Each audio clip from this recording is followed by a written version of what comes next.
the key thing for me when I first played Devil May Cry was that it was more than just a action game with great combat and gameplay. It was almost a cultural statement. It had great music, fashion, like he's so stylish, and great music, and so all of those things made it more than all the other games that were around there.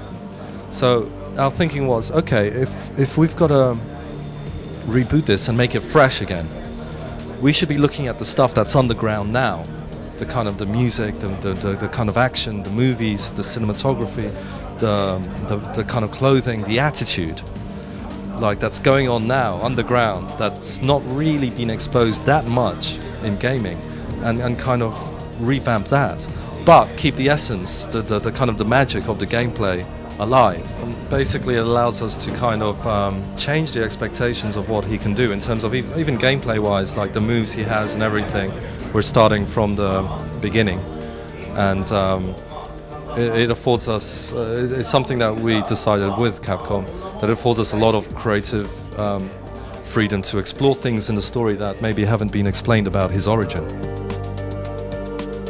The idea with any reboot, as you've seen, we have plenty of meaningful templates in both film and TV about how to go about that. And we're leveraging a massive amount of the existing canon, obviously, but sort of replacing it in this current cultural context that we're in. And so it's sort of essential to have our partners in Japan to let us know when we're getting too far from the tether point and to understand what to respect, because there's plenty in what was DmC that is worthy of preservation and in fact is required in order for the game to continue to be successful, because it's never not been an awesome game, and every installation of every version has been awesome. So there's no point in throwing away anything. It's just figuring out how to update it and make it relevant for today. We looked at lots of different kind of references and inspirations, and one thing that struck out to me was that in the late 70s there was this whole movement, like the punk rock and new wave movement, which was really about disenfranchised youth, sick to death with what society had to offer. So I think we're actually in a similar kind of situation coming up with, you know, with the recession and unemployment and the financial crisis. I think there is a disenfranchised youth. So we are looking at what's going on with music, fashion, culture that's underground, trying to recapture that energy, make it new again, which is why the trailer does have a kind of a punk rock ethos, but it's not old school punk, it's something new.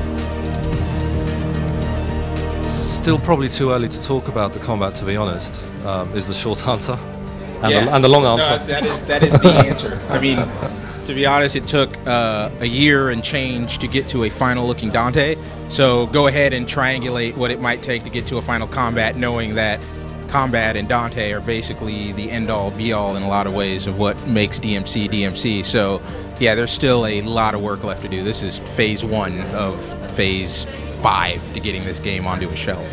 We are committed to deepening and broadening the gameplay in ways that take it beyond just being a brawler. And like I said, so much time between now and when we ship, and a lot of exploration and needs to be done. But yeah, we are, broadly speaking, interested in deepening the gameplay experience.